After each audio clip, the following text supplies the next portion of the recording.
Em 1922, o presidente Bernardes resolveu dar um basta no banditismo que assolava o norte de Minas Gerais.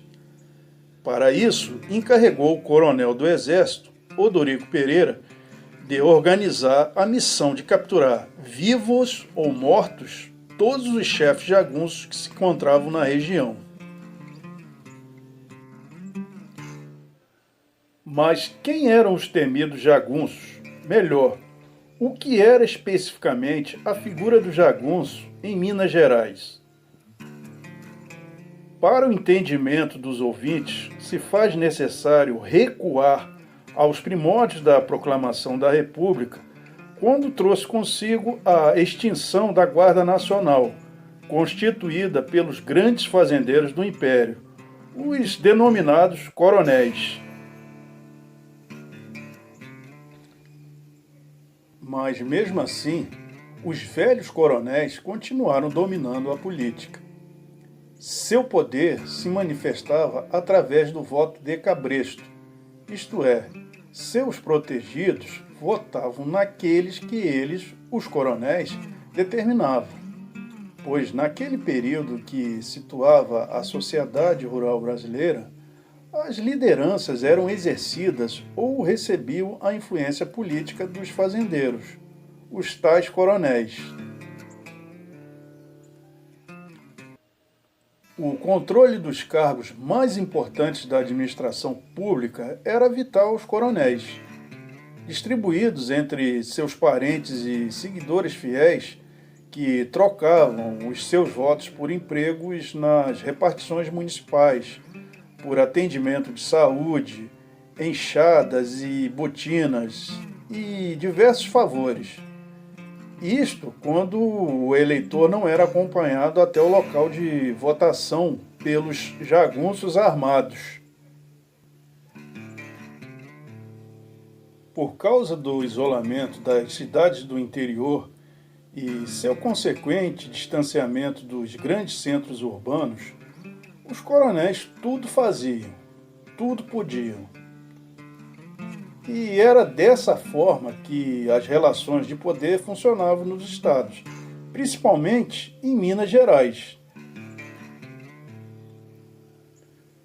Contudo, as relações políticas entre os coronéis, dadas as suas diferenças de interesse, eram conflituosas, culminando geralmente em traições, lutas e assassinatos, pois vencer as eleições era manter o poder e, consequentemente, para manter esse poder, era preciso vencer as eleições.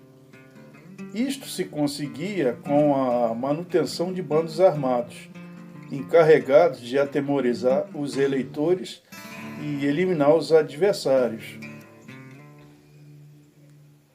Esses eram os conhecidos jagunços.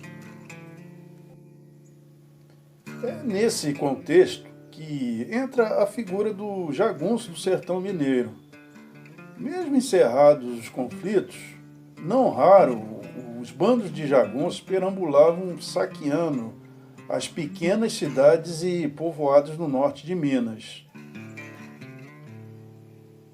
Esses jagunços eram homens rudes, nascidos no meio do sertão, sem os benefícios da modernidade civilizatória, ignorantes às leis republicanas e aos sentimentos patrióticos.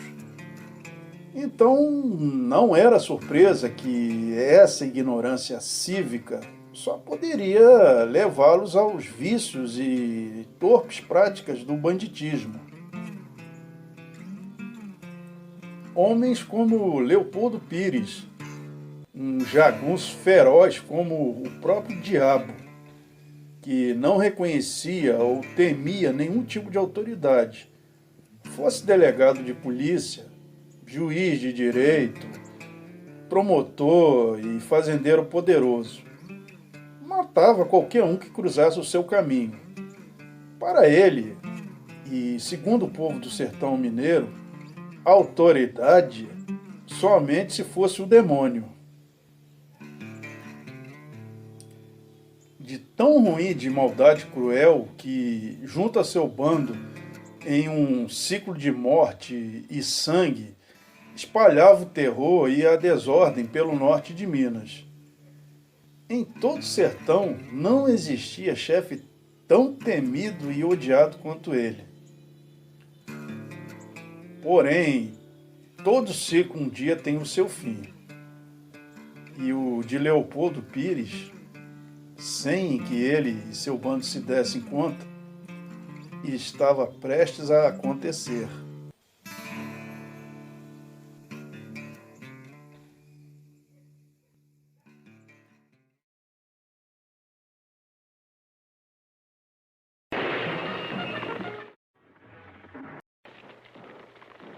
Atacados de surpresa por um destacamento das tropas federais bem armado, e após uma luta ferrenha, com mortos e feridos em ambos os lados, mas com uma perda maior para o bando de Leopoldo Pires, que se antes contava com mais de 100 homens, agora somente contava com 6, sendo ele o próprio chefe do bando e os seus lugar-tenentes.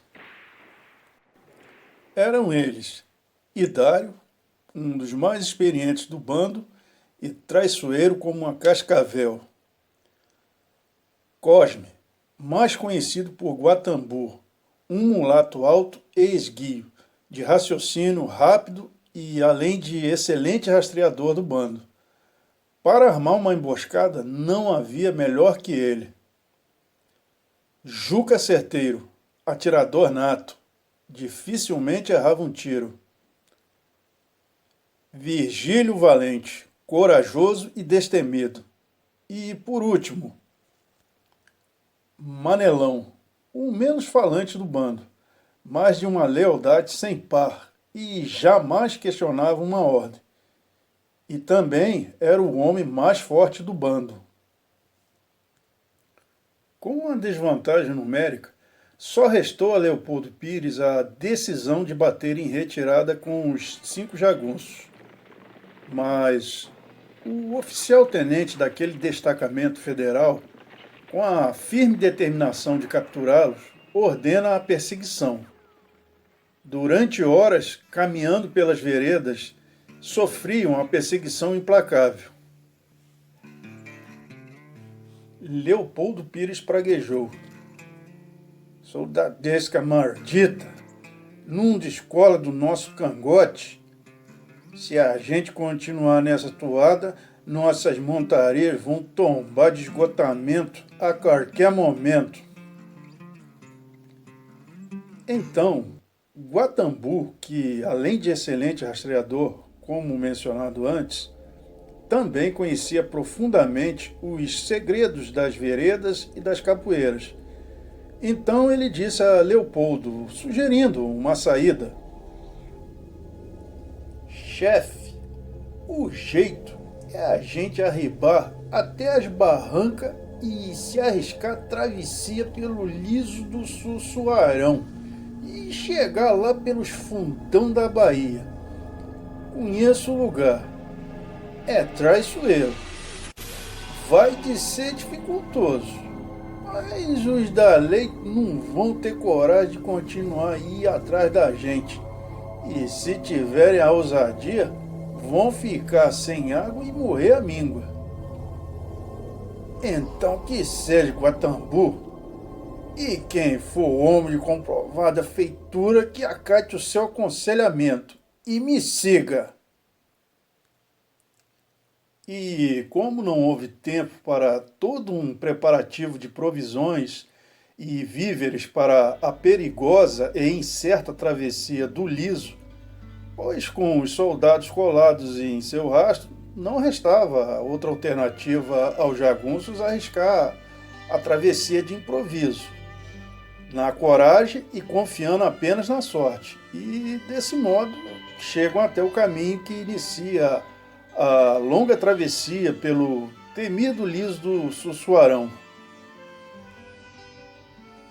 O liso do Sussuarão, topograficamente falando, é um extenso platô localizado na região que compõe a margem esquerda do Rio São Francisco, um lugar semelhante aos terrenos desérticos, sem água por léguas e léguas de distância, onde nenhum homem ali sobreviveria. Nada acolhedor para aqueles que arriscassem atravessá-lo. Mesmo sendo intransponível para a maioria, ainda assim o liso era um refúgio perfeito e permitia os bandos de jagunços que assolavam o sertão a escaparem das autoridades policiais. Guatambu era um dos poucos que conheciam os segredos de sua passagem até atingir do outro lado, o Vale do Cariranha. Não tiveram dificuldade em fazer os soldados do governo desistir da perseguição. Mas a travessia pelo escaldante liso era longa, cansativa e desesperada, mesmo para aqueles homens acostumados com os rigores do sertão. E entre os jagunços, Hidário, na insuportabilidade das circunstâncias em que ele estava envolvido, começou a pensar na possibilidade de não escapar daquele infortúnio. E essa dúvida colocava diante de seus olhos o vulto da morte. Com isso, a sua racionalidade, carregada de si mesma, começava a analisar a realidade de uma forma insensata, colocando-o em uma posição de superioridade, até para questionar a liderança de Leopoldo Pires. Liso do Demo, fico pensando se não tivesse sido melhor a gente de ter se rendido à sordadesca. Qualquer coisa ia de ser melhor do que isso aqui, chefe. Ao que retrucou Leopoldo Pires. Mesmo a degola, Hidário? Cara, estamos morrendo de sede. O sol está esquentando a cabeça da gente. Não sei se foi de boa monta confiar nessa ideia. Você colocou nós no próprio inferno. Então, Hidário, escute bem porque você é breve. Confiança e lealdade se prova na incerteza e no calor da dificuldade. Você não me aceita mais como chefe? Hidário respondeu de imediato. Isso mesmo, não dá mais para confiar na regulação da sua cabeça. Vamos voltar. E você não lidera mais esse bando não, Leopoldo, porque o chefe agora sou eu. Como quer, Hidário. Nesse instante, Hidário tentou puxar o revólver e atirar, mas foi inútil, uma vez que Leopoldo Pires, rugindo como uma onça brava, foi mais rápido.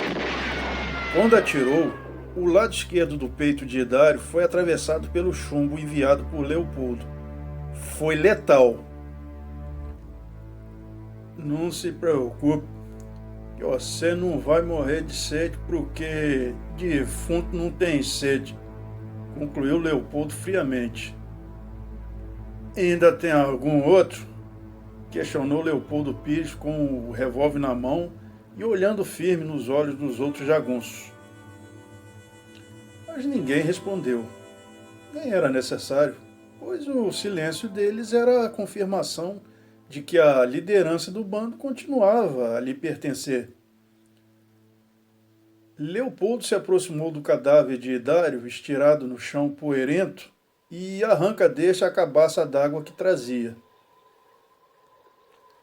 É, cambada, nós fica com a água dele. Foi bestice ele querer contestar sua autoridade, chefe, disse Virgílio. O cadáver de Hidário foi deixado para trás sem a menor cerimônia, e logo seria comido pelos urubus. Durante o dia inteiro eles caminharam sob o sol escaldante, que agora era o seu maior inimigo, ao invés dos soldados do governo. Prosseguiram mais algumas horas até chegarem a um grotão quando a noite começava a cair. E era um grotão seco, não havia nenhuma fonte d'água por ali, por perto. O bando então decidiu pernoitar ali para descansar e refazer as energias, para seguirem antes do amanhecer. Dito e feito, antes do raiar do sol, o bando já retomava a travessia. Era mais um dia de sol massacrante. Para poupar as montarias que já se encontravam fracas e esgotadas, porque não puderam pastar durante a pernoitada, uma vez que não havia sequer um chão de grama ou mesmo um tufo de capim seco. Então resolveram desmontar para lhes aliviar o peso e continuarem a dura caminhada indo a pé. Mas apesar disso, os cavalos não resistiram e tombaram de esgotamento pelo caminho. Sem o auxílio das montarias, a jornada, antes sofrida, agora ficaria mais terrível. A impressão que se dava era que os jagunços faziam a travessia muito menos por sua vontade própria e mais por uma força diabólica. Mas, seja o que fosse, continuaram a penosa travessia. Conforme penetravam o Sussuarão adentro, a fauna e a flora gradativamente iam rareando e empobrecendo em quantidade e qualidade. O calor infernal se intensificava, nenhum sinal de sombra.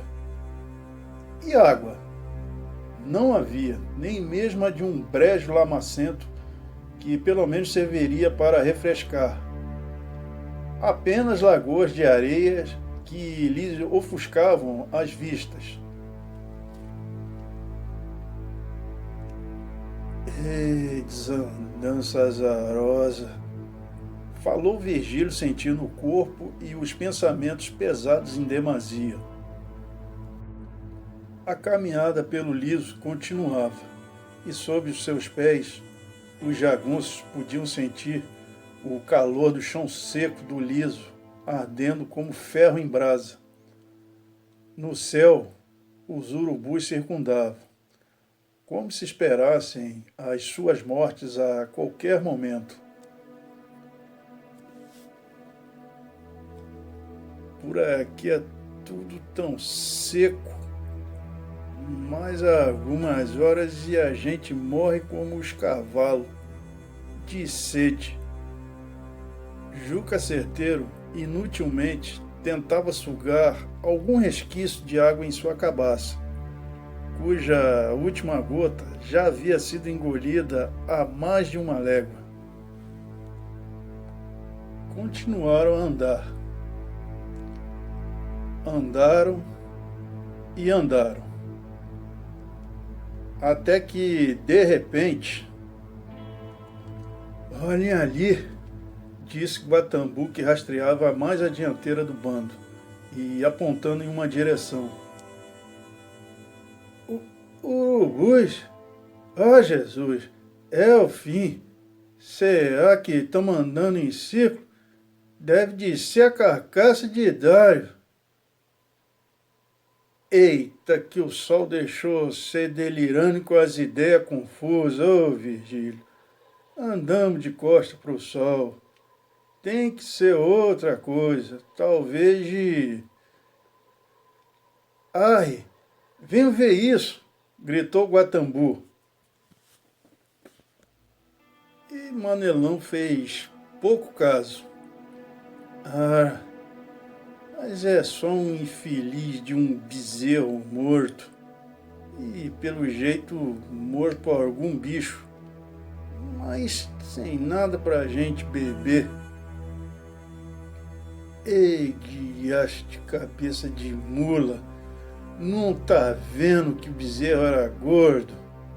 Isso é sinal que deve de ter vindo de alguma fazenda perto daqui. Durante uma hora, os jagunços seguiram a trilha do animal até... Oxem, só uma fazenda?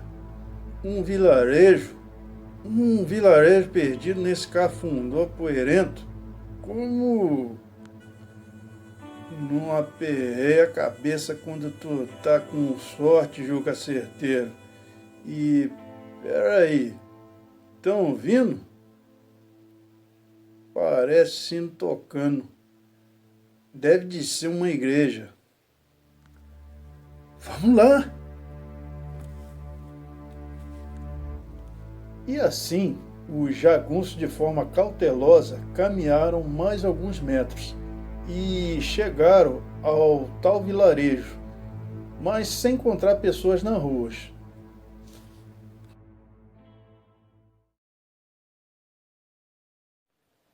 Também notaram que o vilarejo, apesar da simplicidade, era um pouco diferente dos demais vilarejos que conheciam.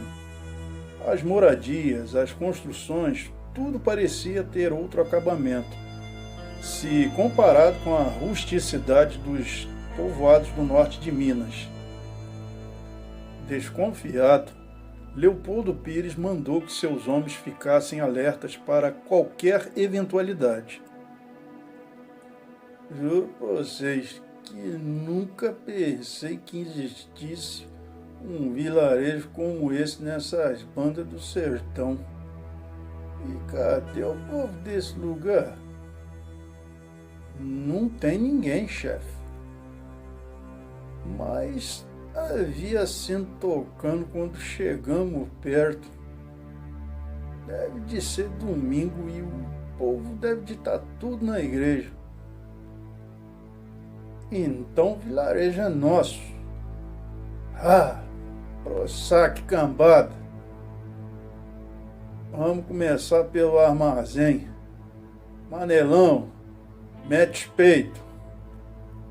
Sem a menor cerimônia, Manelão derruba a porta de madeira do armazém com apenas um pontapé. Nesse mesmo tempo, o barulho cortando feito uma trovoada acabou sendo ouvido pelas pessoas durante o meio da missa que era celebrada na igreja. Então, o padre interrompeu a liturgia e, mencionando um dos fiéis presentes, disse: "Parece ter vindo do seu armazém, Monsieur Gustavo. Melhor eu ir ver. Eu vou junto, Papa." O homem e seu filho correram para o armazém. Os outros o seguiram de perto. Viu a porta do seu armazém arriada e, quando se aproximou mais e viu aqueles jagunços, e com grande espanto disse em uma língua diferente: "Pietro, desculpe, mas como não tinha ninguém, fomos entrando", respondeu Leopoldo Pires, de forma cínica e desdenhosa, mesmo sem entender o que o senhor Gustavo expressara. Cauteloso, o padre se aproxima do bandoleiro e se apresenta: "Eu sou o padre Michel. O que os senhores querem aqui?" Ao ouvir o tal padre, Leopoldo percebeu que o seu sotaque era carregado, diferente do qual estava habituado, e, surpreso, falou: "Ara, esse palavreado, vocês são das estranjas, é? Que é que vocês fazem aqui nessa desertama? Sou Leopoldo Pires e esse é meu bando." "Sei quem é o Monsieur, porque até aqui sua fama é conhecida. Mas aqui vivemos e construímos essa vila há gerações. Somos pessoas pacíficas e não queremos confusão." Estamos só de passagem, mas não se aperreie, pá. Disso a gente só querendo a hospitalidade, a começar pelo senhor. Agora vamos cuidar de nossas carências. E o outro amigo aí não se importará de nos atender, não é mesmo? Mas antes que o senhor Gustavo falasse alguma coisa, o seu filho, Leon, falou antes. Vocês invadiram o nosso armazém. Não vamos tolerar isso. Leon, não! Disse o pai preocupado. Se é isso que você diz, pai. Guatambu, a dispor de carregar as montarias, temos que fazer aqui o quê? Bem, chefe, acho melhor viajar de noite. E pense em uma coisa que realmente ia fazer bem para nós. Raparigas. Marie, a sobrinha do padre Michel, estava do outro lado da rua aguardando seu tio. Era uma moça muito linda, de pele bem alva, e acabou despertando a atenção de Leopoldo e acendendo-lhe a chama do desejo. Olha só, Gatambu, que a galega ali é uma flor de formosura e que há de esquentar minha cama agora. Chefe Leopoldo, em nome da decência, protestou o padre Michel em defesa da honra de sua sobrinha. Contudo, o jagunço ignorou os protestos do padre. Você, moça, venha cá. Prometo que vou cuidar de você direitinho, viu? Não, mon Dieu, não! O chefe é bonzinho, moça.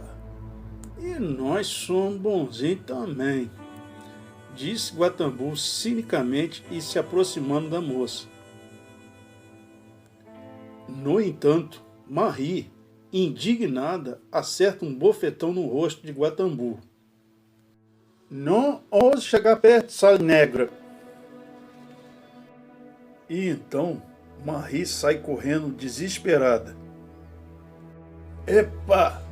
Volta aqui, ô sua arisca!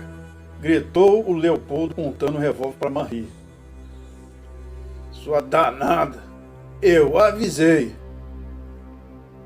Peraí, chefe! Não! Marie! Foi apenas por puro capricho e maldade que Leopoldo atirou em Marie. Foi uma pena, chefe. Agora temos que achar outra rapariga. Eu tinha avisado, Guatambu. E o padre, trate de fazer o seu rebanho terminar de carregar as montarias com tudo. Diante da cruel covardia praticada contra sua sobrinha, o padre Michel se esforçava para segurar a dor e o ódio que lhe feriam o peito. Então ele disse: Certo, Monsieur Leopold Pires. Assim que eu cuidar da minha sobrinha, Monsieur Leopold Pires. E o sol se pôs no vilarejo, abrindo caminho para as sombras da noite. Céu claro, vai ter bastante luar, chefe, modo que vai ser bom para viajar. Foi quando, nesse instante, Juca Certeiro começou a falar. Andei pensando umas coisas, chefe Leopoldo. Pra que pressa? Esse povoado tem água de sobra, bebida e gado bom que dá para encher o bucho com fartura. Modo que a gente pode ficar arranchado aqui, longe dos braços da lei, durante semanas. Acho que não carece de ter pressa de irmos lá para os lados da Bahia, não.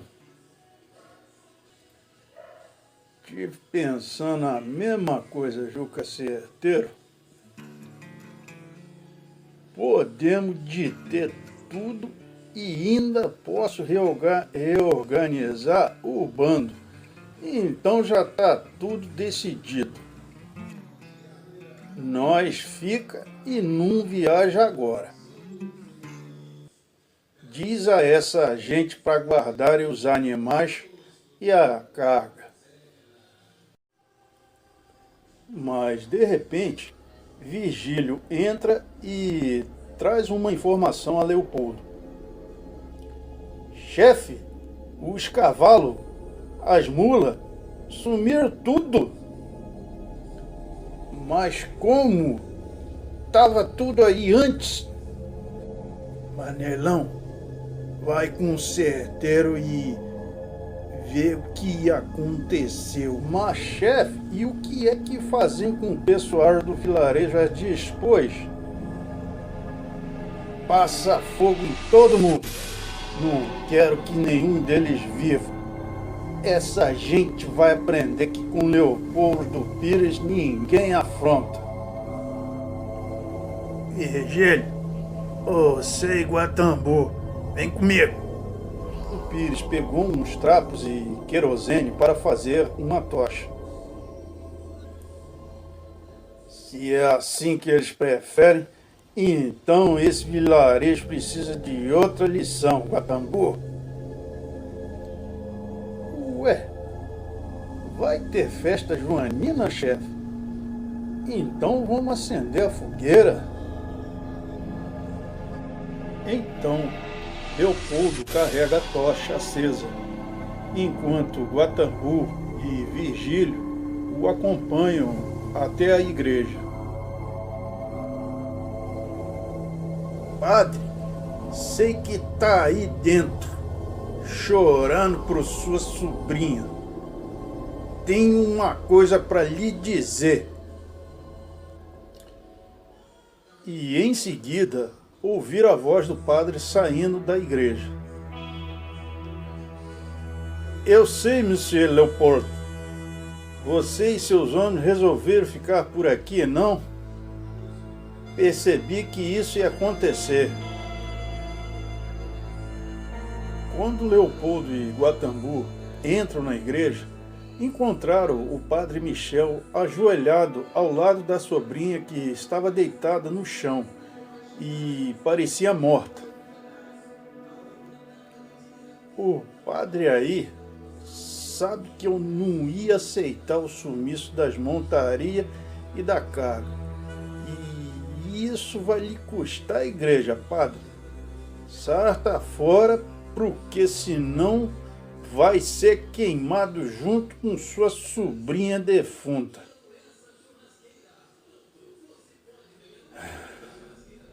Marie não está morta, Monsieur Leopoldo, mas ainda demora alguns momentos para se recuperar. Enquanto isso, do lado de fora, Certeiro e Manelão, que, procurando pelas montarias, acabaram descobrindo que os moradores estavam escondidos dentro de uma espécie de barracão. Seus bostas, saiam daí, vocês são tudo uns frouxos. Devolvam nossas coisas, ou se a preparem para morrer. Mas não houve resposta. Embora o interior do galpão estivesse escuro, o clarão da lua cheia ajudava-os a ver vários vultos lá no fundo desse barracão. Muitos vultos. Então, Juca Certeiro falou. Então é assim, é? Vocês pediram. Tem chumbo de sobra para todo mundo. Vamos, Manelão! E sem qualquer sentimento, os dois jagunços começaram a atirar. Os tiros ecoavam pelo vilarejo e foram ouvidos lá na igreja. Parece que Manelão e Certeiro estão se divertindo, chefe. Vamos atear fogo. Mas ao cessar o barulho dos tiros e após um curto silêncio, ouviu-se 2 gritos. Que diabo está acontecendo lá fora? Escutaram esses gritos? Disse Virgílio. Me parece dos mano Certeiro e Manelão, acrescentou Guatambu. Sim, são os gritos de seus homens, chefe Leopoldo, disse o padre Michel. Ele então se levantou devagar e andou até a janela. E olhando para a lua cheia, o padre Michel começou a falar.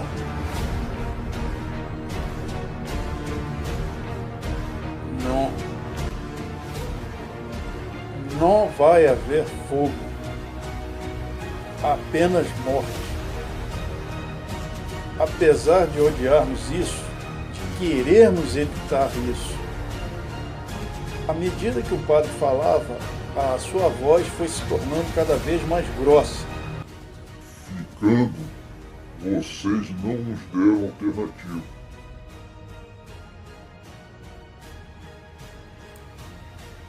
E ali, bem em sua frente, Leopoldo Pires, Guatambu e Virgílio viram o padre começar a se transformar. E ele os olhou e disse: Em vez de um bezerro gordo, nesta noite de plenilune, teremos homens. E diante deles, o padre continuava a se transformar em uma besta demoníaca. Ele se tornava um lobisomem. Os 3 jagunços começaram a se afastar. Contudo, mal tiveram tempo de se recuperar do choque, quando, ao se virarem, viram que Marie, a sobrinha do padre Michel, que deveria estar morta, levantava-se. Pois não há prata na munição dos jagunços, e sem prata, como um lobisomem pode morrer? Sim, Marie, assim como o seu tio, aliás, como todos ali, moradores daquele estranho vilarejo, também era um lobisomem e começava a se transformar. As 2 feras começaram a se aproximar cada vez mais dos 3 jagunços.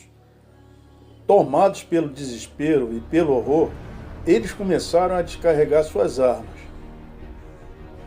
Os tiros, apesar de atingirem as 2 bestas a queima-roupa, porém não surtiram o menor efeito, pois, como foi observado antes, não eram balas de prata.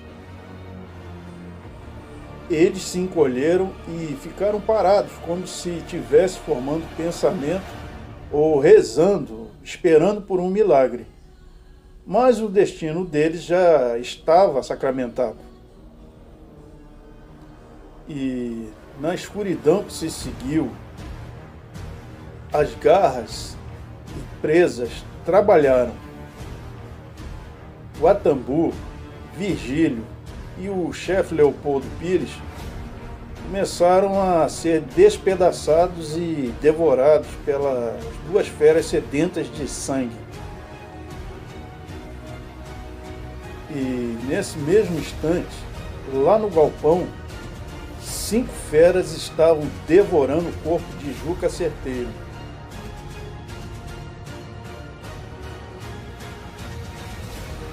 Ali fora, na rua, com a manga da camisa ensanguentada, balançando no vazio, já que teve o seu braço direito arrancado pelas criaturas, Manelão corria pelo vilarejo, com o resto da população, liderados pelo Monsieur Gustave e seu filho Leon, agora em forma de bestas medonhas, atrás dele numa perseguição faminta.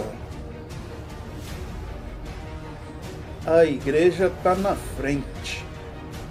Certamente, pensa Manelão com sua enorme cabeça.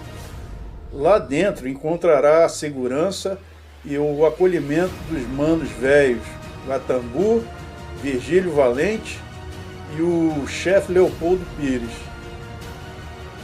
Mas encontrou apenas a morte. Após uma longa noite, veio a manhã, que trouxe o sol de um novo dia no sertão. E com ele, a paz e a tranquilidade voltaram naquela comunidade, que, para controlar sua sina terrível, se isolou no meio do liso do Sussuarão.